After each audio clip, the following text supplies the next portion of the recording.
तो दिल्ली में वक्फ बिल के खिलाफ जंतर मंतर पर मुसलमानों का प्रदर्शन लगातार जारी है और हजारों की संख्या में तमाम मुसलमान एकत्रित हो गए। अब कई सवाल उठ रहे, लेकिन बड़ी खबर इस वक्त की आपको बता दें, वक्फ संशोधन विधेयक को लेकर विपक्षी दलों ने सरकार के खिलाफ भी आक्रामक रुख जो है वो अपनाया हुआ है। देखिए, इस विधेयक के विरोध में all India Muslim personal Law board यानी AIMPLB के नेतृत्व में दिल्ली के जंतर मंतर पर जोरदार धरना प्रदर्शन किया गया। इस प्रदर्शन में देश भर से आए विभिन्न संगठनों के कार्यकर्ताओं ने हिस्सा लिया और इस विधेयक को काला कानून बता दिया। प्रदर्शनकारियों का कहना है कि यह विधेयक उनके धार्मिक अधिकारों का हनन करता है और इसे किसी भी सूरत में स्वीकार नहीं किया जाएगा। उन्होंने सरकार को चेतावनी दे दी कि यदि उनकी मांगों पर विचार नहीं किया गया तो आंदोलन और तेज करेंगे। बता आपको यह भी दें कि all India Muslim personal Law board ने इस धरने में कांग्रेस, तृणमूल कांग्रेस यानी TMC, राष्ट्रीय जनता दल यानी RJD, झारखंड मुक्ति मोर्चा यानी JMM, राष्ट्रवादी कांग्रेस पार्टी यानी NCP, समाजवादी पार्टी यानी SP, All India Majlise Ittehadul Muslimeen यानी AIMIM, DMK, श्रोमणी अकाली दल, शिवसेना और इंडियन यूनियन मुस्लिम लीग यानी IUML सहित कई विपक्षी दलों को प्रतिनिधियों को शामिल होने का न्योता यहां पर दिया गया। प्रदर्शनकारियों ने मांग की है कि सरकार इस विधेयक को तुरंत वापस ले। विपक्षी दलों के इस विरोध के चलते संसद में इस मुद्दे को लेकर राजनीतिक सरगर्मियां जो है वो काफी तेज हो गई हैं, उसकी भी हम बात करेंगे आगे। देखिए, हालांकि सरकार ने इसे सिर्फ और सिर्फ राजनीतिक विरोध बताया है। किरण रिज्जू कल बोल रहे थे कार्यक्रम में और उन्होंने कहा कि विपक्ष का काम विरोध करना है, ना कि झूठ फैलाना। लाउडस्पीकर लगाकर गलियों में घूम घूम कर बाकायदा भ्रम फैलाया जा रहा है, मुसलमानों को भड़काया जा रहा है। वक्फ विधेयक को लेकर जो बिल अभी संसद में पेश भी नहीं हुआ, उसको लेकर इस प्रकार का हंगामा जो है वो पूरा माहौल यहां पर सेट किया जा रहा है विपक्ष के द्वारा। खैर, बीजेपी नेताओं का कहना है कि लोगों को सिर्फ और सिर्फ गुमराह और भ्रमित किया जा रहा है। मौजूदा अपडेट आप तक पहुंचाए उससे पहले कुछ प्रतिक्रियाएं हम आपको दिखाएंगे कि आखिर किस प्रकार से वक्फ बिल को लटकाने भटकाने की साजिश है, उस पर क्या प्रतिक्रियाएं आ रही, पहले वो देखिए। जो बीजेपी पार्टी है और इनकी जो ओरिजिनल संस्था RSS है, ये इस मुल्क में कभी भी शांति का माहौल नहीं होने देते हैं। ये इनका मूल मकसद है। ये इस तरह के कभी किसी मंदिर का, कभी किसी मस्जिद का, कभी वक्फ का, इनको ऐसा न ऐसा मुद्दा करता रहना है जिससे इनकी वोट जो है, जो हिंदू कंसोलिडेशन जो इनका मेन प्रिंसिपल है, उस पर चलता रहे। तो इसलिए ये तो हटेंगे नहीं, कोई और नया मुद्दा ढूंढेंगे, उसके बाद कुछ और ले आएंगे, वक्फ पास करा लेंगे, फिर कुछ और ले आएंगे। इन्होंने हटना नहीं है, हिंदुस्तान में शांति नहीं होने देंगे। वक्फ की जब JPC थी वहां भी हमने स्पष्ट कर दिया, पार्लियामेंट में जब आएगा वहां भी स्पष्ट कर देंगे। हमारी घोषित नीति है। हम भारतीय जनता पार्टी के जिस तरह जो भारतीय जनता पार्टी चाहती है हम उससे सहमत नहीं। देखिए, वक्फ एक बहाना है, देश में दंगे भड़काना है, आग लगाना है, वोट बैंक की दुकान चलाना है और यही इनका फसाना है। जो वोट बैंक की दुकान चलाते हैं, चाहे वो AIMPLB जैसी तंजीमें हो या इसे सपोर्ट देने वाले राजनीतिक इसके आका कांग्रेस, तृणमूल कांग्रेस, समाजवादी पार्टी, MIM, ये लगातार वक्फ के नाम पर मुस्लिम समाज को भड़काने की कोशिश कर रहे हैं। पहले कहते थे CA आएगा, नागरिकता छिन जाएगी, एक की नागरिकता नहीं छिनी। अब कहते हैं वक्फ आएगा, जमीनें और मस्जिदें छिन जाएगी। ऐसा कुछ नहीं होने वाला। वक्फ के संशोधन की बात तो खुद मुसलमानों ने की है, पर इसको हिंदू मुसलमान बनाने की कोशिश समाजवादी पार्टी, कांग्रेस, तृणमूल कांग्रेस कर रही है। लोगों को शाहीन बाग देश में बनाने की जो है उकसाने की कोशिश कर रही है। ये केवल सियासी तौर से विरोध हो रहा है। अभी तो एक्ट भी नहीं आया। हमने अपनी रिपोर्ट 428 पेज की दी है, उसके आधार पर सरकार उसको अप्रूव करके सरकार उस पर अमेंडेड जो 44 संशोधन पहले थे, अब उसको जो हमने हमारी रिपोर्ट पे हमने 14 अमेंडमेंट्स किया, उसके आधार पे एक अमेंडेड बिल आएगा। उस बिल को पास होने के बाद इनको कोई बात कहनी चाहिए। इसका मतलब है कि बिल अभी आया भी नहीं, कानून बना भी नहीं। किस सवाल पे आज जंतर मंतर पे all India Muslim personal Law board हो, जमायत उलमा हिंद हो या ओवैसी की पार्टी AIMM हो या विपक्ष की पार्टियों को, नेताओं को बुलाया जा रहा है। ये केवल सियासी तकरार है, लोगों के मन में गुमराह किया जा रहा है। सरकार के प्रति केवल एक विरोध करने के लिए कहा जा रहा है, अन्यथा ये कानून जो सरकार लेकर के आई थी और JPC को सुपुर्द हुआ था, वो एक बेहतरी के लिए। लोग कह रहे हैं जंतर मंतर में बैठ के साहब हमारे अख्तियार DM को दे दिया जाएगा। कहीं नहीं DM को। अगर कोई डिस्प्यूट होगा वक्फ की प्रॉपर्टी के साथ और किसी का चाहे सरकार के साथ या किसी और के साथ। अब डीएम को अधिकार नहीं होगा, डीएम से ऊपर चाहे कोई राज्य सरकार का सेक्रेटरी होगा, कमिश्नर होगा। मेरा आज भी यह प्रश्न है कि एक इनके साहबजादे कोई खड़े हो जाएं और कहें कि 20 पीढ़ियों से मेरे यहाँ यह चला आ रहा है कि सम्राट अकबर ने अपनी 7वीं बेगम को कहा था कि मैं हुकूमत हिंदुस्तान वक्फ कर रहा हूं, तो मैं और ऑल इंडिया मुस्लिम लीग के सारे सदस्य इस देश में रहें कि हम सब बंगाल की खाड़ी में चले जाएं। यह देश कानून से चलता है, जिसकी संपत्ति है उसकी संपत्ति का मालिकाना हक उसका है। आप खुद बताएं, एक तरफ तो आप वक्फ बोर्ड की मीटिंग में आके कहते हैं कि यह अल्लाह को दी गई बहुत बड़ी इबादत है, तो क्या गैर कानूनी इबादत अल्लाह स्वीकार करते हैं कि नहीं, इस पर भी मुस्लिम लीग को बताना चाहिए। किस प्रकार से प्रतिक्रियाएं आ रही हैं? अब सवाल यह है कि जेपीसी में जब सभी सवालों का जवाब दे दिया गया तो यह हंगामा क्यों है बरपा? क्या एक बार फिर से शाहीन बाग वाली साजिश यहां रची जा रही है कि आखिर किस प्रकार से जंतर मंतर पर हजारों की संख्या में मुसलमान एकत्रित हो गए? ऐसे कई सवाल हैं, आखिर क्या एजेंडा है इनका, इस पर हम बात करेंगे। हमारे साथ कौन कौन जुड़ रहे हैं, सबसे पहले उनसे आपका परिचय करा देंगे, उसके बाद में हम चर्चा करेंगे और चर्चा को आगे बढ़ाएंगे। स्क्रीन पर दिखाई दे रहे वीरेंद्र सिंह चौहान भारतीय जनता पार्टी के प्रवक्ता हैं, बहुत स्वागत है चौहान साहब आपका, जुड़ने के लिए बहुत आभार आपका। मलिक जावेद अंसारी हैं, प्रवक्ता कांग्रेस पार्टी के, आपका भी बहुत स्वागत है जावेद जी। और शहर नकवी मुस्लिम स्कॉलर हमारे साथ कनेक्ट हो गई हैं, स्क्रीन पर दिखाई दे रही है, आपका भी बहुत स्वागत है शहर नकवी। शुरुआत में शहर नकवी आपसे करना चाहूंगा इस डिबेट की, इस चर्चा की। जंतर मंतर पर बड़े पैमाने पर विरोध प्रदर्शन उस बिल को लेकर हो रहा है जो अभी संसद में पेश तक नहीं हुआ है, क्या एजेंडा और क्या इसकी आवश्यकता है, क्योंकि जेपीसी के दौरान ही सभी सवालों के जवाब दे दिए गए थे।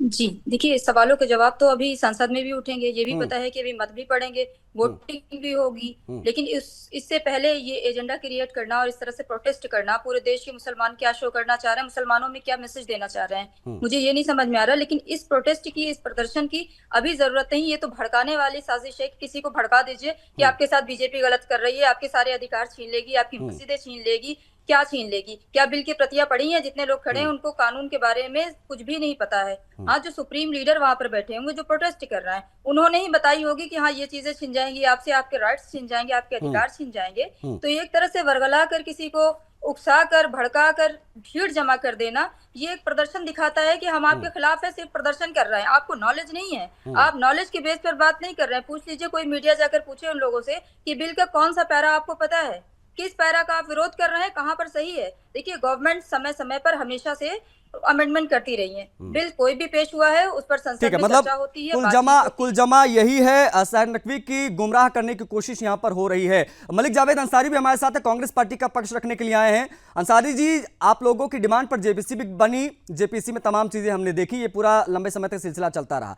अभी ये बिल संसद की पटल पर आया नहीं, उससे पहले इस प्रकार का प्रदर्शन, इसके क्या मायने? क्योंकि अल्पसंख्यक मामलों के मंत्री किरण रिजिजू कल ये कह चुके हैं कि विपक्ष का काम विरोध करना है, लेकिन आप लोग झूठ फैला रहे हैं, भ्रम की स्थिति पैदा कर रहे हैं, दिल्ली को, देश को दंगों में झोंकना चाहते हैं आप लोग। मणिपुर को दंगों में किसने झोंका? सवाल ये है। और झूठ कौन बोलता है? पूरी दुनिया को पता है कौन झूठ बोलता है और कौन सी पार्टी झूठ बोलती है।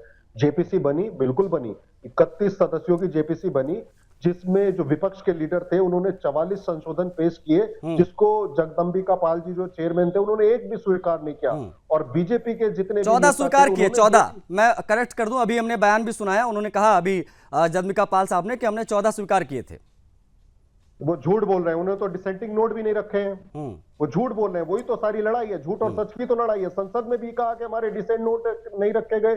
डॉक्टर सैयद नहीं, तो अभी ये रास्ता जो चुन रहा है विपक्ष, ये मुसलमानों के कंधों पे बंदूक रख के चलाने की जो कोशिश है, ये रास्ता क्या आपको लग रहा है उचित है? क्योंकि अगर सरकार के किसी काम से अगर आप खुश नहीं है, अगर आपको समझ में नहीं आ रहा वो क्या कर रहे हैं, तो देश कानून से चलता है, कोर्ट है, आप वहां चले जाइएगा। ये जंतर मंतर पर, जहां से प्रधानमंत्री, राष्ट्रपति, संसद भवन जो बेहद करीब है, वहां पर ये भय का माहौल बनाना, ये कहां तक सही है? क्या ये तरीका है? लेकिन हम धरना नहीं दे रहे, जो All India Personal Law Board दे रहा है, हमारा धरना नहीं है वो। अच्छा, हम तो आपने हमें बुलाया है, मतलब समर्थन है ना, समर्थन देना वो अपने आप में क्या? मैंने ये कहा समर्थन दिया? हाँ, मैंने आपने जो सवाल पूछा उसका जवाब दिया। मैंने कहा कि हमने समर्थन दिया धरने को। नहीं, मतलब आप मतलब ये मान रहे, चलिए गॉट इट, आप ये मान रहे हैं कि ये इस प्रकार का धरना उचित नहीं है, नहीं होना चाहिए जंतर मंतर पर, आप ये कह रहे हैं? ठीक है, धरना देना संवैधानिक अधिकार है किसी हाँ। भी भारतीय का। नहीं तो अगर वो ये कानून के दायरे ये में है, जंतर मंतर पर नाराए तकबीर और ये लड़ेंगे और जीतेंगे, इस प्रकार के नारे क्यों लगाए जा रहे हैं? ऐसे कौन सी स्थिति आ गई देश में कि इस प्रकार के नारे हजारों मुसलमान एकत्रित होकर लगा रहे हैं? आवश्यकता क्या इसकी पड़ रही है? अभी तो पटल पे आया नहीं है बिल, किस बात का हल्ला भैया? लेकिन हमारे पास तो फैक्ट्स है ना, हमारे पास तो फैक्ट्स है। मतलब जो बच्चा आर्टिकल पैदा 14 नहीं हुआ उसका नामकरण करने की कोशिश हो रही है। खैर, आप बने रहेगा हमारे साथ भारतीय जनता पार्टी के प्रवक्ता भी हैं। चौहान साहब, आप किस प्रकार से देख रहे हैं? वीरेंद्र सिंह चौहान जी, दिल्ली में वक्फ बिल के खिलाफ जंतर मंतर पर धरना प्रदर्शन हो रहा है। All India Muslim personal Law board इसकी अगुवाई कर रहा है और तमाम मुसलमानों के संगठन एकत्रित हो रहे हैं। विपक्ष का समर्थन इसमें दिखाई दे रहा है, ओवैसी वहां दिखाई दे रहे हैं। क्या आप सोचते हैं इस पर? क्या विचार आपके? और सरकार इसको किस प्रकार से देख रही है? यहां से आगे क्या? आपकी आवाज हम तक नहीं पहुंच पा रही है चौहान साहब। मैं रिक्वेस्ट करूंगा कि एक बार अनम्यूट कर लीजिए अपने डिवाइस को, फिर आपकी आवाज आएगी।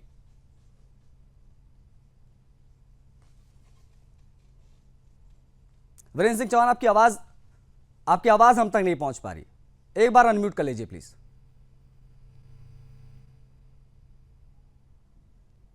नहीं, बिल्कुल आवाज नहीं आ पा रही है। मैं कोशिश करूंगा कि एक बार फिर से वीरेंद्र सिंह चौहान को जोड़ा जाए, क्योंकि सरकार का वर्जन क्या है वो जानना बेहद जरूरी है यहां पर। क्योंकि सीधे तौर पर जो अल्पसंख्यक मामलों के मंत्री हैं, केंद्रीय अल्पसंख्यक मामलों के मंत्री किरेन रिजिजू, वो स्पष्ट कर चुके हैं, वो बहुत स्पष्ट कर चुके हैं कि विपक्ष इसमें गुमराह करने की कोशिश कर रहा है, विपक्ष झूठ फैला रहा है। जिस प्रकार से सीएए एनआरसी को लेकर पूरा माहौल बनाया गया, किस प्रकार से दिल्ली को दंगों की आग में झोंक दिया गया, अब जंतर मंतर को शाहीन बाग बनाने की कोशिश हो रही है, कि अपने आप में बहुत सारे सवाल हैं। लेकिन मैं एक बार पुनः जो है वो जावेद जी का रुख करूंगा। जब तक कनेक्ट कर लीजिए एक बार फिर से, मैं चाहूंगा कि चौहान साहब की प्रतिक्रिया इस पर ली जाए। लेकिन जावेद जी, आपसे समझना बेहद जरूरी, क्योंकि राहुल गांधी हो या तमाम विपक्ष के बड़े लीडर्स हों, क्या आप लोगों का यह फर्ज नहीं बनता है कि मुसलमानों को समझाएं कि इस प्रकार का भय का माहौल दिल्ली में ना पैदा करें? हम लोग हैं, हम लोग विपक्ष हैं और मजबूत विपक्ष हैं, हम लोग प्रमुखता से अपनी बात रखेंगे। हमने प्रमुखता से ही अपनी बात रखी है। हमने डिसेंट नोट दिया है 30 पेज का। हमारे कांग्रेस के जो सदस्य थे जेपीसी के, उन्होंने पूरा डिसेंट नोट दिया है, लेकिन डिसेंट नोट स्वीकारा ही नहीं गया। जो हमारे माइनॉरिटी मिनिस्टर है, उनको तो यही पता नहीं था कि ये डिसेंट नोट दिया नहीं दिया, संसद में उसका पता लग गया था। आज जो बात है, अगर कोई धरना दे रहा है और लीगल तरीके से धरना दे रहा है तो उसको अधिकार है वो धरना दे।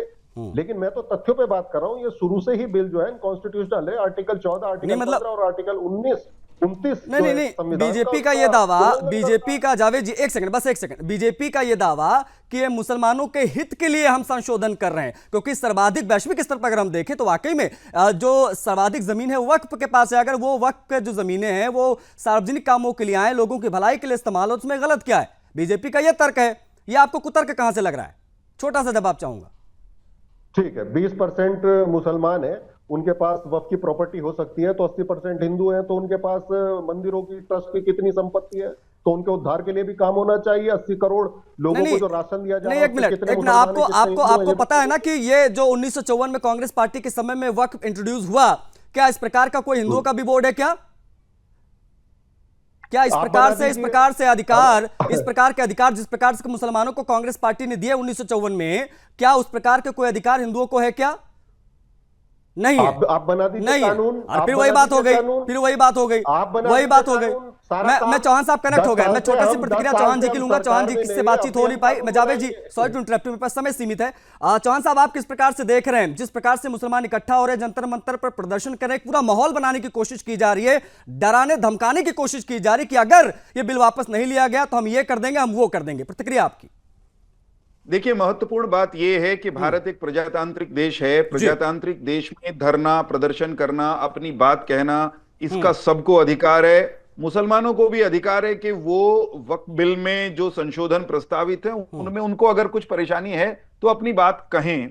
लेकिन किसी कानून के नाम पर या इस्लाम के नाम पर, अपने पंथ के नाम पर अगर वो दादागिरी करने की सोचते हैं, गुंडागर्दी करने की सोचते हैं, धमकाने डराने की कोशिश की सोचते हैं, तो ये गैर प्रजातांत्रिक है साहब।